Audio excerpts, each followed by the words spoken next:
Hello everyone, welcome to Chemophilic academy. अब तक हमने वर्क डन को कंप्लीट कर लिया था। सारा जितना भी वर्क डन था उससे रिलेटेड जितने भी क्वेश्चन थे हमने उनको अच्छे से कर लिया था। बाकी जो क्वेश्चन नहीं होते उनके सॉल्यूशन देखो, ये बुक से मैं तुम्हें पहले ही बता चुका हूँ कि उनको थोड़ा प्रैक्टिस करो, क्योंकि वर्क डन में जितना मैंने तुम्हें बता दिया इससे ज़्यादा नहीं आएगा। सब कुछ ओपनली डिटेल में तुम्हें बताया है, एक एक चीज़ का कंसेप्ट तुम्हें बताया है, कहाँ कौन सा फॉर्मूला अप्लाई करना है, everything I will tell you, सब कुछ। अब देखिए नेक्स्ट हेडिंग डालिए जूल थॉमसन एक्सपेरिमेंट या जूल थॉमसन इफेक्ट।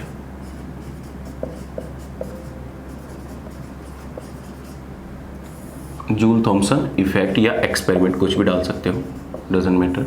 देखो जूल थॉमसन इफेक्ट था क्या, ये हमें बताता था टू लिक्विफाई ये गैस, कि गैस को लिक्विफाई के दौरान हम क्या कर सकते हैं, मीन्स दैट कि एक ट्रांजिशन दिखाता था।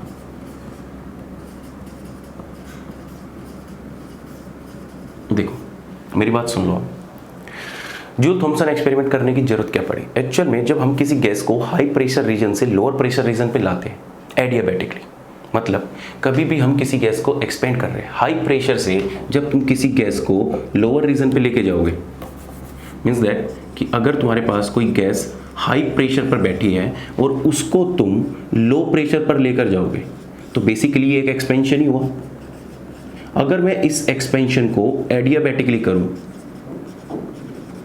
अगर मैं इस एक्सपेंशन को एडियाबैटिकली करूं तो हमारी गैस हीटिंग इफेक्ट दिखाएगी कि कूलिंग इफेक्ट दिखाएगी। वही इफेक्ट हमने मेजर करना था जूल थॉमसन एक्सपेरिमेंट से, कि हमारी गैस कौन सा इफेक्ट दिखा रही है। समझ में आया कि नहीं आया, मतलब कि अगर किसी गैस को तुम एडियाबैटिकली एक्सपेंड कर रहे हो हाई प्रेशर रीजन से लोअर प्रेशर तक रीजन में जा रहे हो, तो तुम्हारी गैस किस प्रकार का इफेक्ट दिखा रही है। क्या वो कूलिंग इफेक्ट दिखा रही है कि टेम्परेचर डाउन हो रहा है, क्या हीटिंग इफेक्ट दिखा रही है कि टेम्परेचर इंक्रीज हो रहा है, या फिर तीसरा केस की वो कुछ भी इफेक्ट नहीं दिखा रही। तुम चाहे अपनी गैस को हाई प्रेशर से लोअर प्रेशर तक लेकर चले जाओ, वो कोई भी इफेक्ट शो नहीं कर रही। तो वो सारी की सारी चीजें हम किस में पढ़ने वाले हैं, जूल थॉमसन एक्सपेरिमेंट में पढ़ने वाले। जो ये था जूल थॉमसन एक्सपेरिमेंट, इसको रिप्रेजेंट किया गया था म्यूजेटी से, इसको रिप्रेजेंट किया था म्यूजेटी से। किससे, इससे हमने इसको रिप्रेजेंट किया था। बेसिकली ये क्या दिखाता था, effect of temperature with respect to pressure at constant enthalpy. Means that कि जो तुम्हारा जूल थॉमसन एक्सपेरिमेंट था एक आइसो एंथैल्पिक प्रोसेस था। क्या था, एक आइसो एंथैल्पिक प्रोसेस। आइसो एंथैल्पिक का मतलब है कि जो तुम्हारी एंथैल्पी है ना, जो तुम्हारी एंथैल्पी है H इज इक्वल टू क्या थी, कांस्टेंट थी, राइट।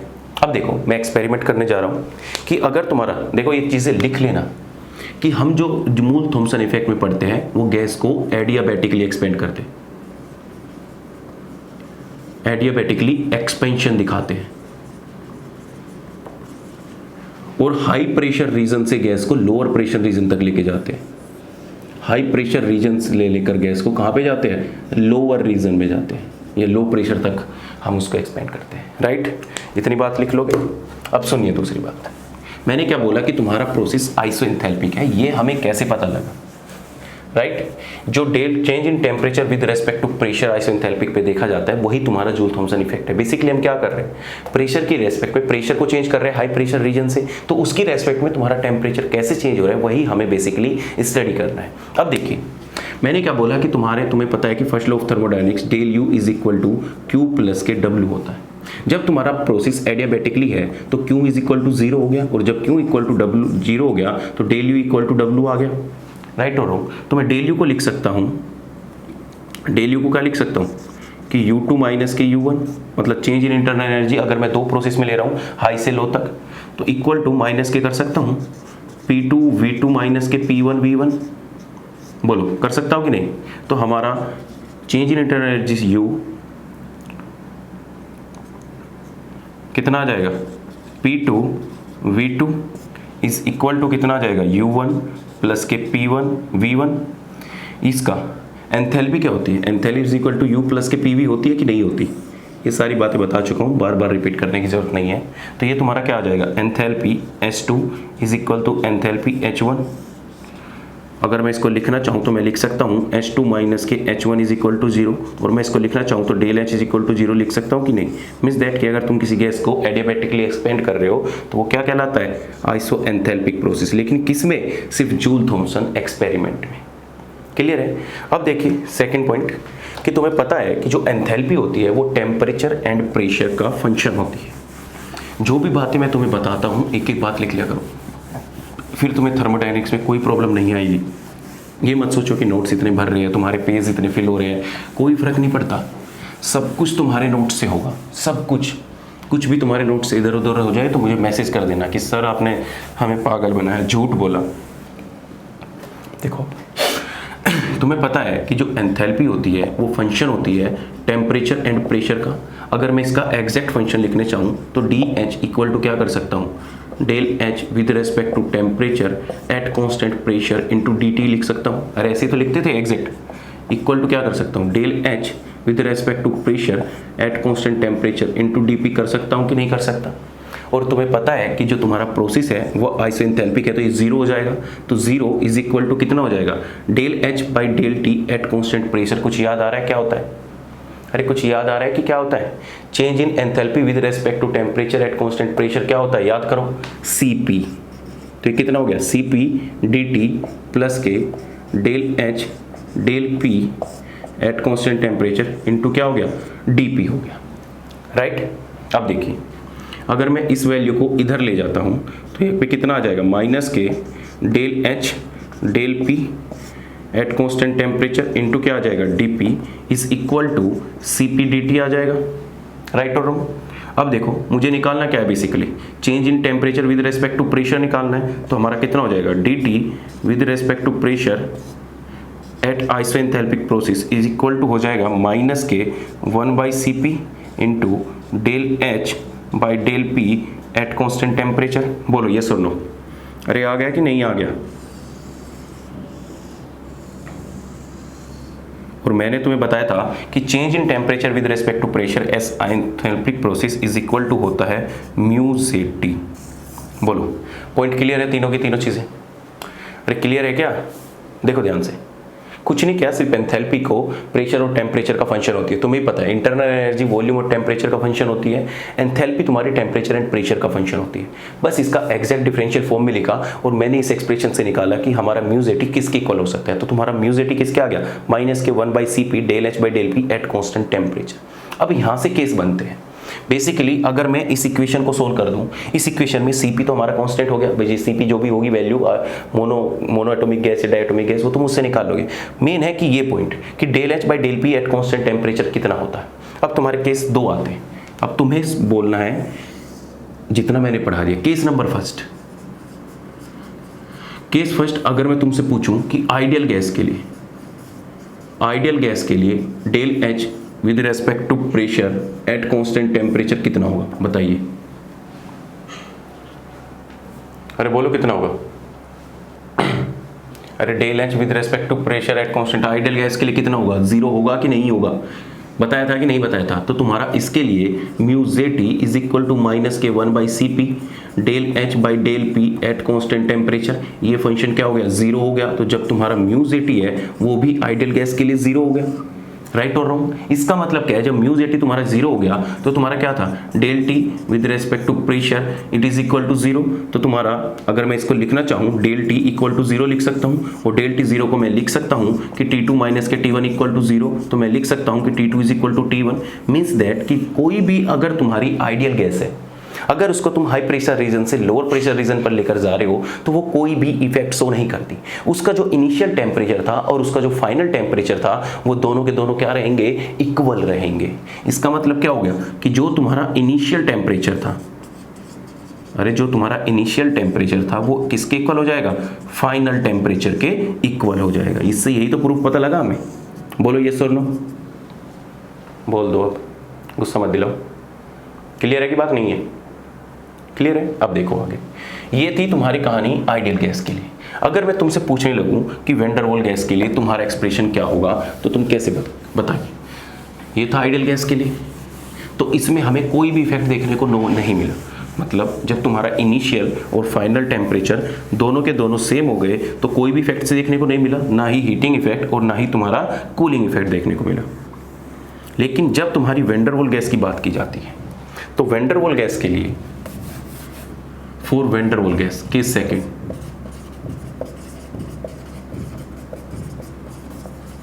देखिए अगर वैन डर वाल गैस की बात की जाए और मैं तुमसे पूछने लगूं कि del H with respect to pressure at constant temperature is equal to कितना होता है, बताइए तो कितना आता है, बी माइनस के 2a अपॉन में आर टी आता है कि नहीं आता?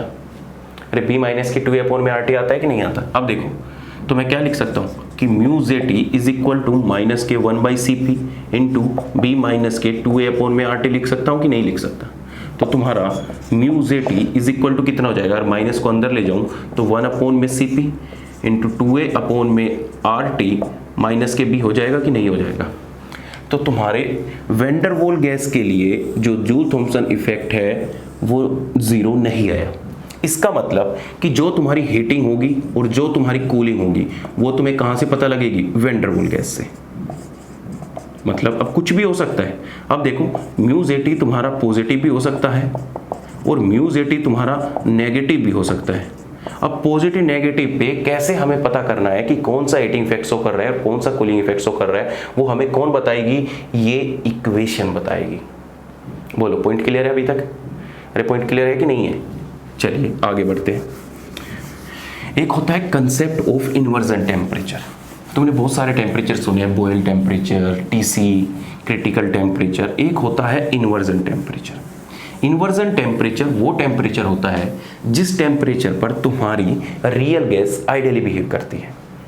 समझे कि नहीं समझे? कंसेप्ट ऑफ इन्वर्जन टेम्परेचर,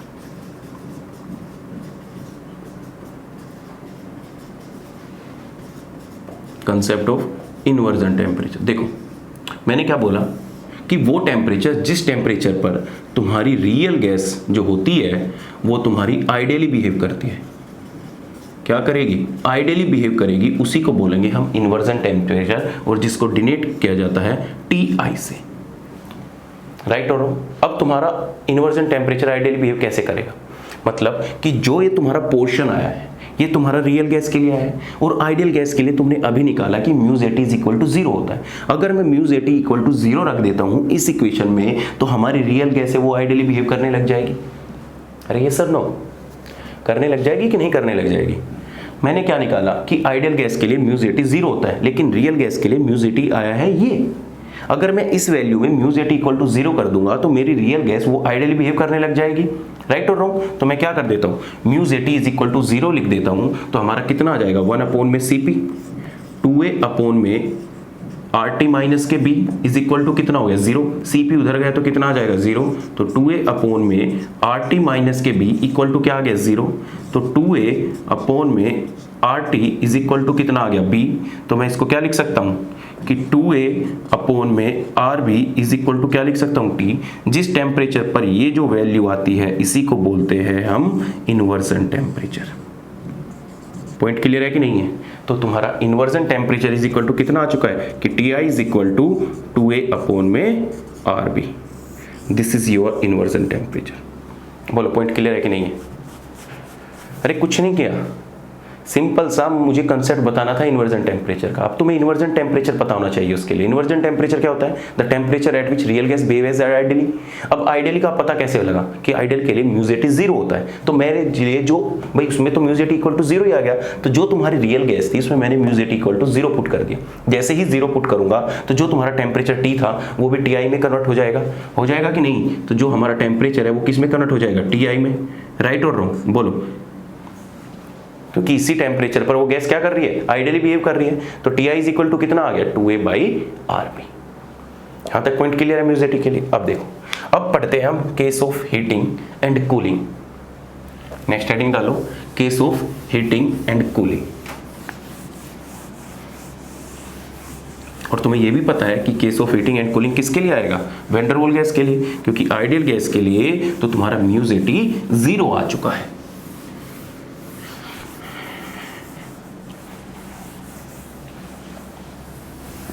चलिए पहले डालो केस ऑफ हीटिंग इफेक्ट। देखो हीटिंग इफेक्ट का मतलब ये हो गया कि अगर तुम्हारे पास दो टेम्परेचर है तो टी फाइनल ग्रेटर देन होना चाहिए टी इनिशियल से। बोलो, और टी इन्वर्जन नहीं है ये। मैं बोल रहा हूं कि अगर तुम्हारी कोई गैस हीटिंग इफेक्ट शो कर रही है तो उसका इनिशियल टेम्परेचर से फाइनल टेम्परेचर हाई होना चाहिए, तभी तो वो हीटिंग इफेक्ट शो करेगी। राइट और रॉन्ग? अब देखो, तुम्हें पता है कि mu J T is equal to होता है del T by del P, right. और हमारा माइनस के या प्लस में लिखो 1 में सी पी कितना आ गया, 2a में आर टी माइनस के बी आ गया था कि नहीं आ गया था? ये तुम्हारे वैन डेर वाल्स गैस के लिए। अब बताओ, अगर मैं तुमसे पूछने लगूं कि म्यू जे टी का साइन क्या होगा, तो ध्यान से समझना। Mu J T equal to कितना होता है, del P by del P at isoenthalpic process, right. अब देखो, डेल टी को मैं लिख सकता हूं कि टी फाइनल माइनस के टी इनिशियल, राइट और रॉन्ग। डेल पी को मैं क्या लिख सकता हूं कि पी फाइनल माइनस के पी इनिशियल, अरे लिख सकता हूं कि नहीं? अब ऊपर वाले में तुम्हें पता है कि जो टी फाइनल होता है वो ग्रेटर देन टी इनिशियल होता है, मतलब ऊपर वाली टर्म कैसी आ जाएगी, पॉजिटिव। और डीपी क्या होगा, हमेशा जो म्यू जे टी में डीपी होता है वो तुम्हारा नेगेटिव होगा, हमेशा, ऑलवेज नेगेटिव। क्यों होगा? क्योंकि जो तुम्हारी गैस है वो हाई प्रेशर से लो प्रेशर की तरफ जा रही है। जब लो प्रेशर की जाएगी तो पी इनिशियल ये हो गया और पी टू ये हो गया। तो इस केस में, सेकंड वाले केस में, नीचे जो पी इनिशियल होता है वो ग्रेटर देन पी फाइनल होगा। तो हमेशा जो डीपी रहेगा, तो तुम्हारा, हम तो हाई प्रेशर से लो प्रेशर पर ही देखेंगे म्यू जे टी, तो डीपी हमेशा क्या आ जाएगा, नेगेटिव आ जाएगा। तो नीचे में क्या कर दूंगा, नेगेटिव। जब आगे निकालोगे तो ओवरऑल कैसा साइन आ जाएगा, नेगेटिव साइन आ जाएगा। राइट और रॉन्ग? तो तुम्हारे लिए जब नेगेटिव साइन आ जाता है तो इसका मतलब क्या हो गया कि जो म्यू जे टी होता है वो नेगेटिव होता है। अरे क्या रिप्रेजेंट कर रहा है कि म्यू जे टी अगर तुम्हारा नेगेटिव है तो इसका मतलब वो एक हीटिंग इफेक्ट शो कर रहा है कि नहीं? बोलो यस और नो, हीटिंग इफेक्ट शो कर रहा है कि नहीं कर रहा? अब देखो, म्यू जे टी तुम्हारा क्या आ गया, लेस देन 0।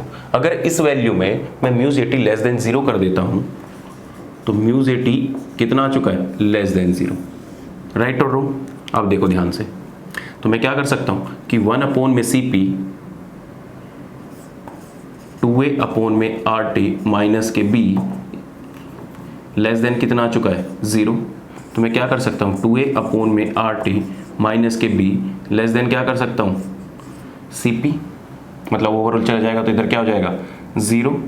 तो तुम्हारा कितना आ जाएगा, 2a में आर टी बी, मैं क्या कर सकता हूं कि 2a में आर बी ग्रेटर देन 0।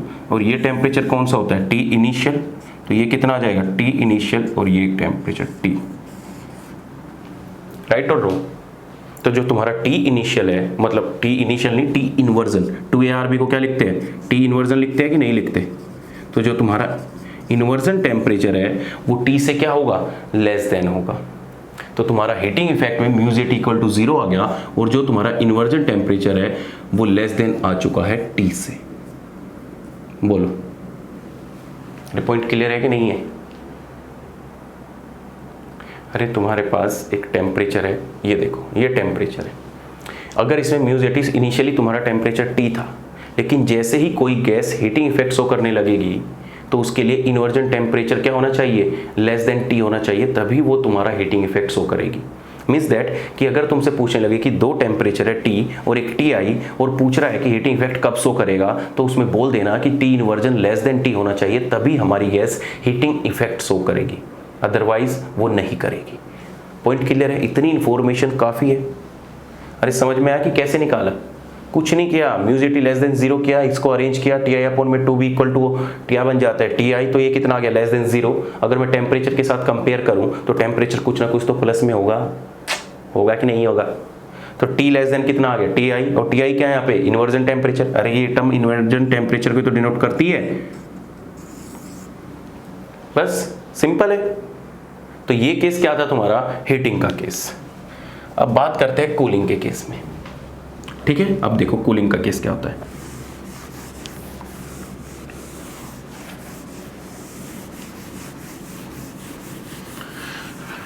देखो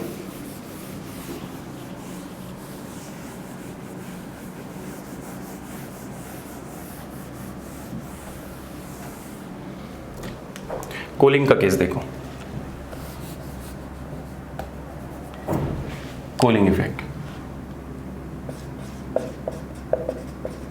कूलिंग इफेक्ट, कूलिंग इफेक्ट के लिए ध्यान से फिर से देखो, वही आओ कि म्यू जेटी का साइन क्या होगा। अब तो तुम खुद ही निकालना सीख गए होंगे कि जो तुम्हारा डेल टी है वो डेल पी है, आइसोएंथैल्पिक प्रोसेस है। अब मुझे बताओ कूलिंग इफेक्ट दिखाएगा तो टी फाइनल कम होना चाहिए, अरे कम होना चाहिए कि नहीं, टी फाइनल माइनस के टी इनिशियल अपॉन में P2 माइनस के P1, राइट। ऊपर वाली टर्म है वो कैसी आ जाएगी, नेगेटिव, नीचे वाली हमेशा नेगेटिव होती है तो इक्वल टू कैसा आ जाएगा, पॉजिटिव साइन। मतलब कि अगर तुम्हारी गैस कोई कूलिंग इफेक्ट दिखा रही है तो उसके लिए म्यू जेटी या del T with respect to pressure isoenthalpic equal to क्या होना चाहिए, पॉजिटिव वैल्यू आनी चाहिए, तभी तुम्हारी गैस कूलिंग इफेक्ट दिखाएगी, राइट और रॉन्ग। अब देखो ध्यान से, तो मैं क्या लिख सकता हूं कि 1 अपॉन में Cp 2a अपॉन में RT माइनस के B ग्रेटर देन 0। भाई म्यू जेटी क्या आ चुका है, पॉजिटिव, तो जब पॉजिटिव आ गया तो मैं इसको क्या लिख सकता हूँ, ग्रेटर देन 0। ये वैल्यू उधर चली जाएगी 0, तो तुम्हारा क्या आ जाएगा 2a अपॉन में RB ग्रेटर देन 0, राइट और रॉन्ग। अरे ग्रेटर देन, ओहो T ग्रेटर देन क्या आ गया, T, तो मैंने करके दिखाना पड़ेगा।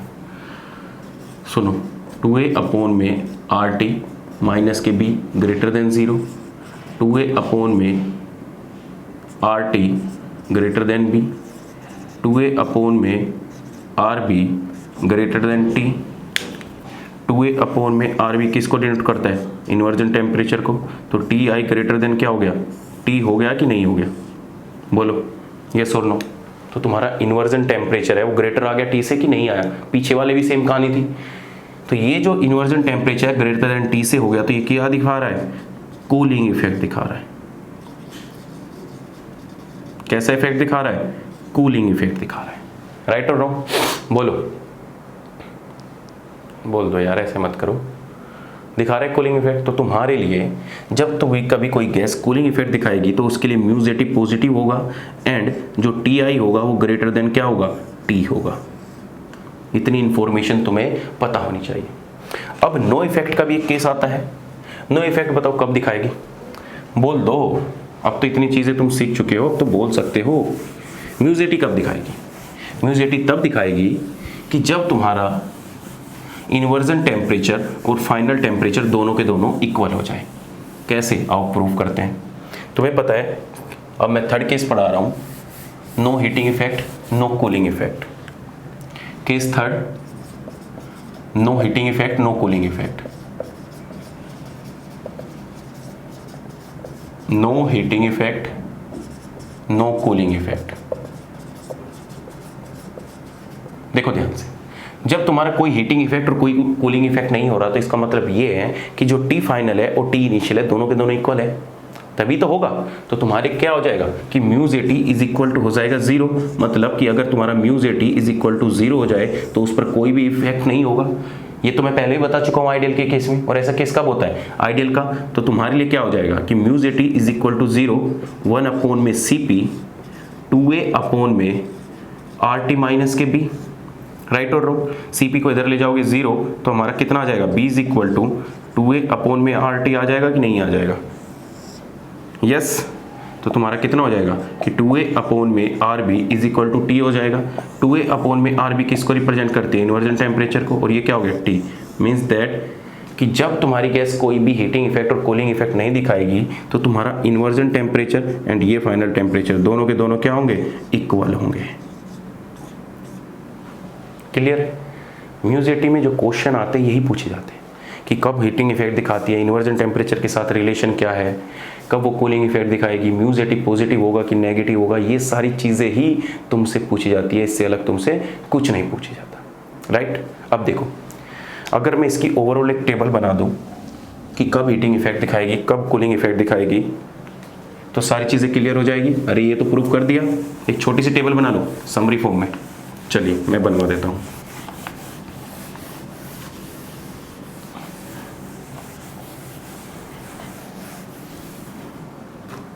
देखो ध्यान से, सबसे पहले लिखो म्यूजेटी, राइट, एक कॉलम बनाओ म्यूजेटी का, ठीक है। सेकंड कॉलम बनाओ कि del T by del P isoenthalpic. Third column बनाओ del H by del P at constant temperature. And fourth column बनाओ कमेंट्स का। देखो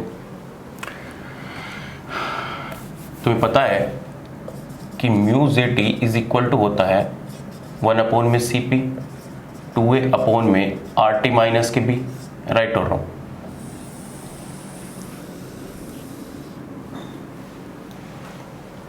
ये तो बात दोनों सेम ही हो गई, मतलब ये तो बात दोनों सेम ही हो गई ना। ओहो, ये दोनों बात तो सेम ही हो गई। Equal to del T by del P at isoenthalpic, same ही तो बात है। यहां पे लिखो इफेक्ट कि कैसे इफेक्ट शो करेगी, कैसे इफेक्ट शो करेगी। अब देखो म्यूजेटी तुम्हारा क्या हो सकता है, पॉजिटिव, म्यूजेटी तुम्हारा कैसा हो सकता है, नेगेटिव, और म्यूजेटी तुम्हारा क्या हो सकता है, जीरो। अगर म्यूजेटी पॉजिटिव आ गया तो पॉजिटिव कब आएगा, जब ऊपर वाली टर्म भी नेगेटिव होगी और नीचे वाली टर्म भी नेगेटिव होगी, मतलब टी इनिशियल उसमें भी क्या होगा, ग्रेटर देन होगा टी फाइनल से। और जब म्यूजेटी पॉजिटिव है तो कैसे इफेक्ट दिखाएगा, कूलिंग इफेक्ट दिखाएगा कि नहीं, अरे बोल दो। जब नेगेटिव है तो कैसे इफेक्ट दिखाएगा, हीटिंग इफेक्ट दिखाएगा कि नहीं। जब जीरो है तो कोई इफेक्ट शो नहीं करेगा, राइट। अब del H by del P T, इसका साइन कैसा होगा, देखो इसको भी हम रिप्रेजेंट करते हैं फाई जे टी से। इस टर्म को जो हम रिप्रेजेंट करते हैं फाई जे टी से रिप्रेजेंट करते हैं, कभी तुम कंफ्यूज मत हो जाना, राइट। अब देखो एक बात बताओ कि जो ये म्यूजेटी है इसका साइन कैसे आता है। एक्चुअल में हम जब लिखते हैं तो म्यूजेटी इज इक्वल टू क्या लिखते हैं, माइनस के 1 में C P del H by del P at constant temperature लिखते हैं कि नहीं लिखते। अब बताओ कि अगर ये पॉजिटिव साइन आना है तो इसको del H by del P at constant temperature को क्या होना पड़ेगा, नेगेटिव होना पड़ेगा कि नहीं पड़ेगा। मतलब कि जो तुम्हारा फाई जेटी होगा वो क्या होगा, नेगेटिव होगा फॉर कूलिंग इफेक्ट। अरे हम इससे लगा रहे हैं, सिंपल सा कंसेप्ट इससे लगा रहे हैं। देखो अगर ये पॉजिटिव आ रहा है तो पॉजिटिव कैसे आएगा, म्यू जेटी इक्वल टू ये होता है, ये तो हमने वैन डेर वाल्स गैस से निकाला, एक्सप्रेशन तो इनिशियली हमारा यही आया था।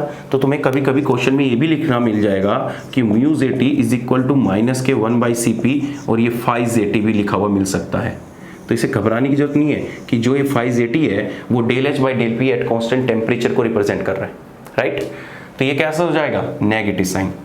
पहला पॉइंट क्लियर है। हीटिंग इफेक्ट के लिए बताइए, हीटिंग इफेक्ट के लिए ये टर्म आ रही है नेगेटिव, म्यू जेटी आ रहा है नेगेटिव, और म्यू जेटी नेगेटिव कब आएगा कि जब तुम्हारा फाई जेटी पॉजिटिव हो जाएगा। सारी चीज कनेक्ट करके पढ़ा रहा हूं, जब तुम्हारा फाई जेटी पॉजिटिव हो जाएगा, और या मैं कहूं कि del H by del P at constant temperature भी तुम्हारा क्या हो जाए, पॉजिटिव हो जाए। और जब तुम्हारा कोई इफेक्ट नहीं दिखा रहा, भाई हीट कैपेसिटी तो जीरो हो नहीं सकती, भाई कुछ ना कुछ तो हीट कैपेसिटी होगी ना, तो तुम्हारा उस केस में क्या हो जाएगा कि ये जो फाई जेटी है वो इक्वल टू जीरो हो जाएगा। बोलो पॉइंट क्लियर है। अब कमेंट की बात क्या है कि at ordinary temperature, at ordinary temperature जो तुम्हारी हाइड्रोजन है और जो हीलियम गैस है वो हीटिंग इफेक्ट शो करती है 25 डिग्री सेल्सियस पर। ऑर्डिनरी टेम्परेचर होता है रूम टेम्परेचर। तो अगर तुमसे कोई पूछने लगे कि एट ऑर्डिनरी टेम्परेचर जो तुम्हारी हाइड्रोजन है और हीलियम गैस है वो किस प्रकार का इफेक्ट शो करती है, तो क्या आंसर दोगे कि एट ऑर्डिनरी टेम्परेचर वो तुम्हारा हीटिंग इफेक्ट शो करती है। तो इस बात को याद रखना कि H2 और हीलियम के लिए अगर टेम्परेचर गिवन है रूम टेम्परेचर तो कैसे इफेक्ट शो करेगी, उसके लिए म्यू जेटी कैसा होगा, बोलो हीटिंग इफेक्ट के लिए म्यू जेटी कैसा होगा, नेगेटिव होगा। क्लियर है पॉइंट।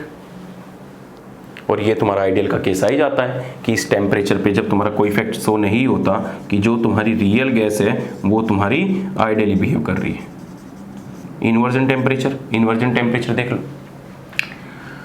म्यूजेटी क्या है, देखो इन्वर्जन टेम्परेचर का रिलेशन क्या होगा, इस केस में जो टी आई है इज इक्वल टू टी होगा कि नहीं होगा।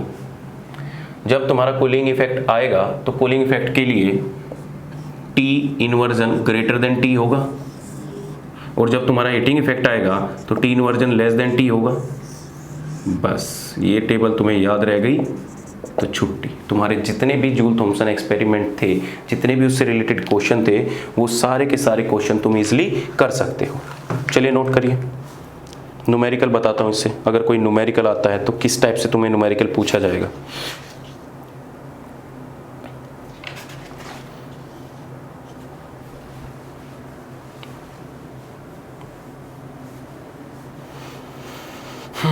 न्यूमेरिकल देखिए अब,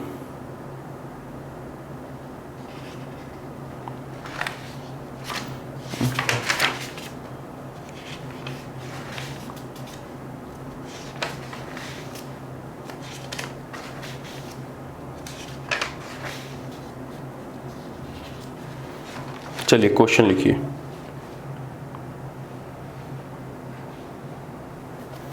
क्वेश्चन लिखो।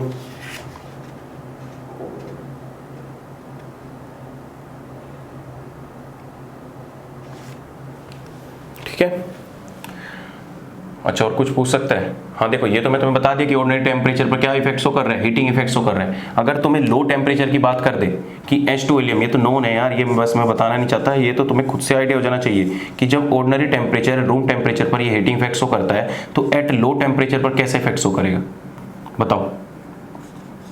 एट लो टेम्परेचर कैसे इफेक्ट्स हो करेगा, कूलिंग इफेक्ट्स हो करेगा कि नहीं? तो ये कमेंट में लिख लेना।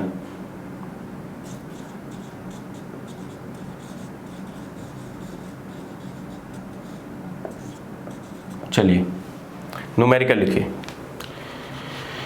For an air at 300 kelvin, या तो मैं लिखाई देता हूँ मेरे को, एक मिनट, लेट मी रफ। इन टेबल को बना लेना, जितने क्वेश्चन है सब एज इट इज ऐसे ही आएंगे। कंसेप्ट वाइज और सीक्वेंस में याद रखोगे तो चीज़ें याद रहेगी। अगर सोचते हो कि डायरेक्ट टेबल याद कर लोगे तो नहीं हो पाएगी। कभी चतुर बनो कि टेबल में रट्टे मार लेते, भूल जाओगे। डेरिवेटिव फॉर्म से याद रखोगे तो तुम्हें चीजें याद रहेगी। देखो अगर इससे न्यूमेरिकल आए ना, मैक्स टू मैक्स इससे यही क्वेश्चन पूछे जाते हैं। अगर इससे कोई न्यूमेरिकल आया तो न्यूमेरिकल किस टाइप का हो सकता है? चलो मैं टाइप बता देता हूँ। न्यूमेरिकल तो छोड़ो, तुमसे ये पूछ सकता है कि म्यूजेटी क्या हो। क्वेश्चन छोड़ो, मैं तुम्हें बता ही देता हूँ किस टाइप का अगर क्वेश्चन होगा।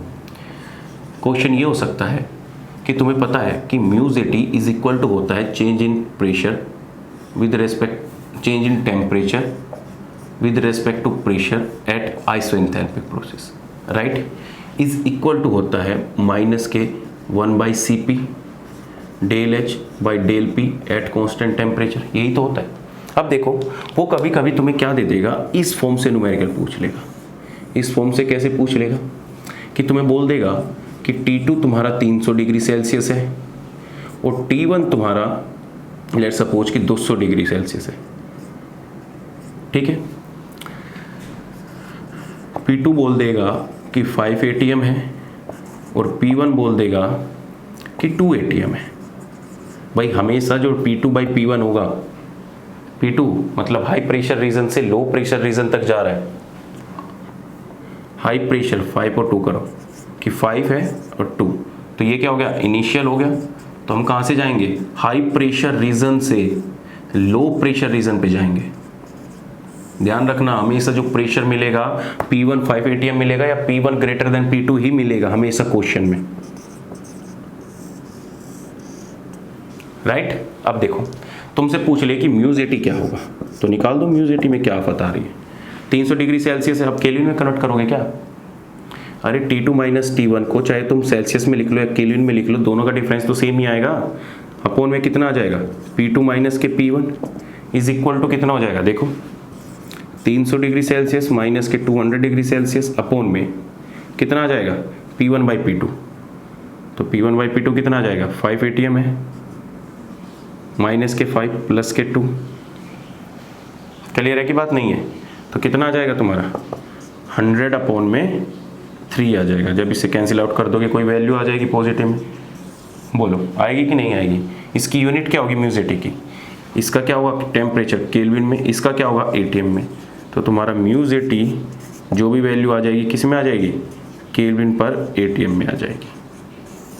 बस इस टाइप का क्वेश्चन होगा। मैक्स टू मैक्स अगर क्वेश्चन दे सकता है तो तुम्हें del H by del P दे सकता है given, del H by del P दे सकता है गिवन, और तुम्हें बोल देगा कि फॉर मोनो एटॉमिक गैस, क्या बोल देगा, फॉर मोनो एटॉमिक गैस के लिए म्यूजेटी क्या होगा, ये चीज तुम्हें गिवन होगी तो तुम्हें ये डायरेक्ट फॉर्मूला लगाना है, ये तुम्हें डायरेक्ट फॉर्मूला लगाना है।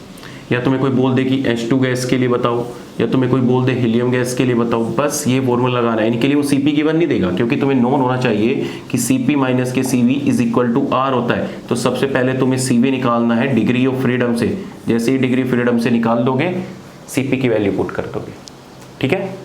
तो ये सारी कहानी जितनी थी तुम्हारी जूल थॉमसन इफेक्ट की थी। अच्छा एक क्वेश्चन और पूछ लूँ, चलो मुझे बताओ what is the relation between Tc, Ti and Tb।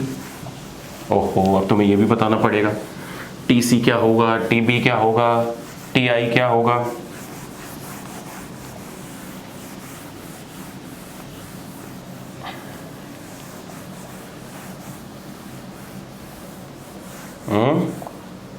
अरे ये भी बताना पड़ेगा क्या, what is the relation between Tc, Tb, Ti। Tc होता है critical temperature 8A/27 RB, Tb होता है बॉयल टेम्परेचर A/RB, और Ti होता है इन्वर्जन टेम्परेचर 2A/RB। बताओ इन तीनों में सबसे बड़ी वैल्यू किसकी होगी। तो सबसे बड़ी वैल्यू होती है तुम्हारी Ti की, उसके बाद तुम्हारा आ जाता है Tb, और उसके बाद आ जाता है तुम्हारा Tc। तो कभी अगर तुमसे रिलेशन पूछ ले Ti, Tb and Tc, critical temperature,